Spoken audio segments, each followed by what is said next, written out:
తెలుగు రాష్ట్రాల్లో అతిపెద్ద lift manufacturer lifts ట్రై.com dealership కూడా ఇవ్వబడును. నమస్కారం సార్. నమస్తే మా. సోషల్ మీడియా ప్లాట్ఫామ్లో కావచ్చు, లేదు అంటే ఇప్పుడు మనం ఎక్కడ చూసినా కూడా అత్తమామల వేధింపులు తట్టుకోలేక కన్నీరు పెట్టుకుంటూ ఒక వీడియో మనము వైరల్ అవ్వడం మనం చూడడం జరిగింది. ఎస్పెషల్లీ ఇలాంటి ఇన్సిడెంట్స్ జరగడానికి గల కారణాలు ఏంటి? ఇలాంటివన్నిటికీ కూడా సూసైడ్ అటెంప్టే సొల్యూషన్ అంటారు. దీన్ని ఏ విధంగా మనం చూడాల్సిన అవసరం ఉందంటారు? సో ఆ వీడియో చాలా డిస్టర్బింగ్. ఆ అమ్మాయి ఇప్పుడు హాస్పిటల్లో ఉంది, చాలా బ్యాడ్ సిచ్యువేషన్లో ఉంది అంటారు.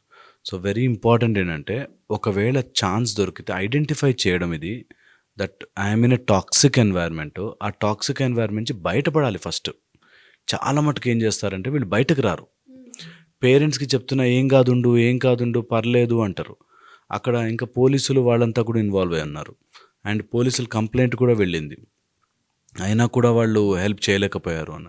సో అలాంటి ఉన్నప్పుడు ఛాన్స్ దొరికితే వెళ్ళిపోవాలి. అమ్మాయిని అక్కడ తలబట్టి బయటికి పంపిస్తున్నా కూడా ఆమె వెళ్లకుండా అక్కడ ఉండకూడదు. ఎందుకంటే you never know what situation comes next. అందుకని టేక్ ఎ రెస్క్యూ. ఫస్ట్ అక్కడి నుంచి వెళ్ళిపోవడం, తర్వాత తేల్చుకుని అంతా సెటిల్ అయ్యాక వెళ్ళడం వేరే. అక్కడే ఉండిపోవడం తప్పు. ఫాదర్ కూడా అట్లా అనకూడదు, నువ్వు ఉండిపో, నా కష్టం ఉందిరా, ప్రాబ్లం ఉంది బాబు అంటే ఖచ్చితంగా వాళ్ళు ముందు రా, ఇంటికి రా, తర్వాత మనం తేల్చుకుందాం అని ఉండాలి. పర్లేదు అడ్జస్ట్ అవ్వు అంటుంటే అది ఎంత మానసిక క్షోభ అంటారే. నాకు నా ఇంటికి వెళ్ళడానికి లేకుండా అయిపోయింది, నేను ఇక్కడే ఉండిపోయాను అండ్ సిచ్యువేషన్స్ నచ్చట్లేదు. అది ఎలాంటి సిచ్యువేషన్ అయినా కానీ, ఈ సిచ్యువేషన్ నచ్చట్లేదు అంటే కమ్అట్ ఆఫ్ ఇట్. ఛాన్స్ దొరికినప్పుడు ఎస్కేప్ రూట్స్ తెలుసుకోవాలంటారు. మాకు ఎమోషనల్ థెరపీ చేస్తున్నప్పుడు కూడా, what is your escape route for stress? ఒకవేళ ఎప్పుడైనా మనకు స్ట్రెస్ వస్తే ఏం చేస్తాం? ఒక మ్యూజిక్ వింటాము, ఒక పాట పాడుకుంటాము, తెలిసిన వాళ్ళ దగ్గరికి వెళ్తాము, లేకపోతే ఫ్రెండ్స్తో మాట్లాడతాము. అలా some escape route for your stress ఉండాలి. ఈ ఎస్కేప్ రూట్ బ్లాక్ అయిన రోజున చాలా సఫకేట్ అవుతాం.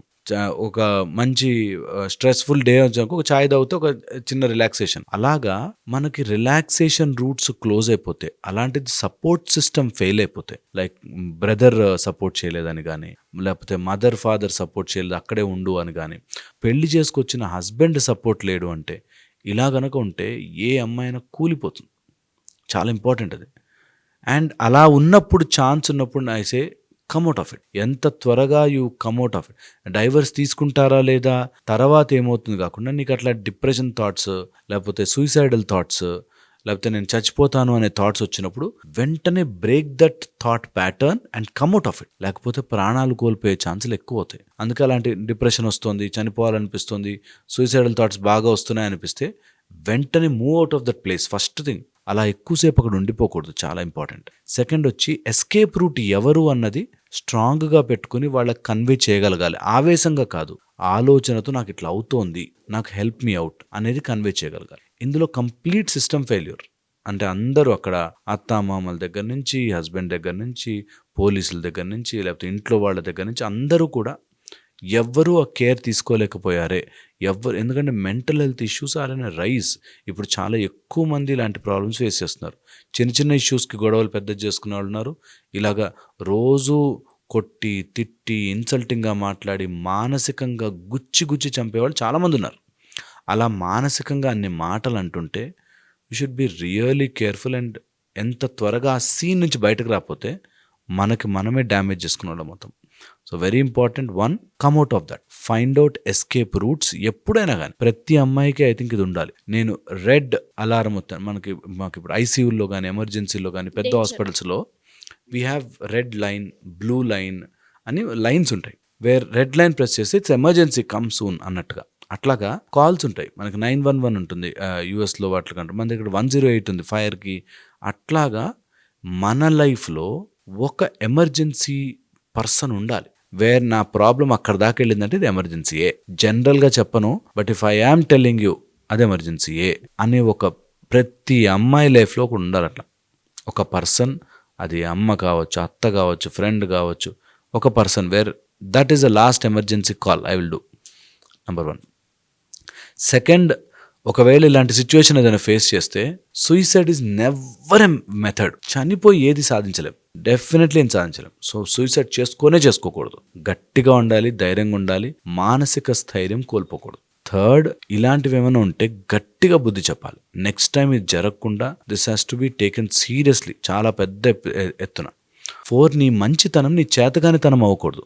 నేను ఫ్యామిలీ రెస్పాన్సిబిలిటీస్ ఉండాలి, పర్లేదమ్మా అడ్జస్ట్ అవ్వండమ్మా అనే నీ మంచితనము చేతగానితనంగా మారకూడదు. సో నేను ఒక రెస్పాన్సిబిలిటీగా ఇక్కడ కోడలుగా వచ్చాను, లేకపోతే అల్లుడుగా ఉన్నాను, లేకపోతే కొడుకుగా ఉన్నాను, ఏదైనా ఉంటే రెస్పాన్సిబిలిటీగా తీసుకోవాలి. అట్ ద సేమ్ టైం నీ మంచితనము, ఆ రెస్పాన్సిబిలిటీ తీసుకునే మంచితనం చేతగానితనంగా మారకూడదు. సో నేను సూసైడ్ చేసేసుకుంటా, నా మాట ఎవరు వినట్లేదు, నేను చచ్చిపోతా, is never a way. And 5th, ఇప్పుడు చాలా సపోర్ట్ సిస్టమ్ ఉంది, హెల్ప్ లైన్స్ ఉన్నాయి, హెల్ప్ లైన్ తీసుకోవాలి, రీచ్ అవుట్ అవ్వాలి.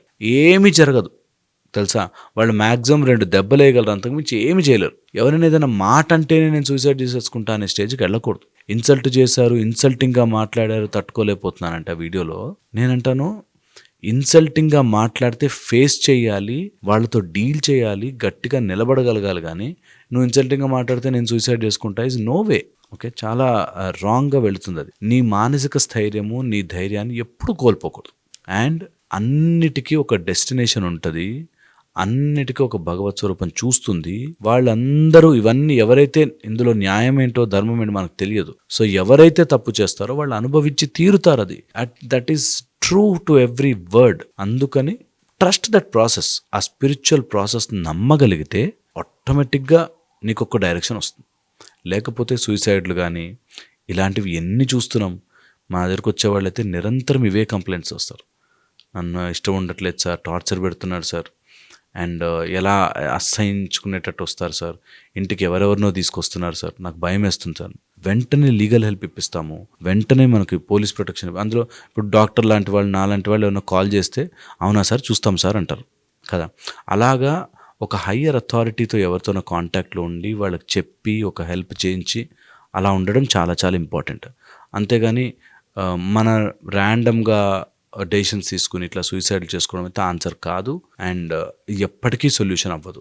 సో ఇలాంటి సిచ్యువేషన్ ఈసారి చూసినందుకు నెక్స్ట్ టైం కన్నా మనం చాలా జాగ్రత్తగా దాన్ని వీటిని అరికట్టడానికి మార్గాలు కనిపెట్టాలి. ఎప్పుడైనా ఎవరైనా డిప్రెషన్ ఫీల్ అవుతే suicide is not the answer. Face it, achieve it, గెలిచి చూపించాలి. Hope this helps. Thank you sir, thank you so much.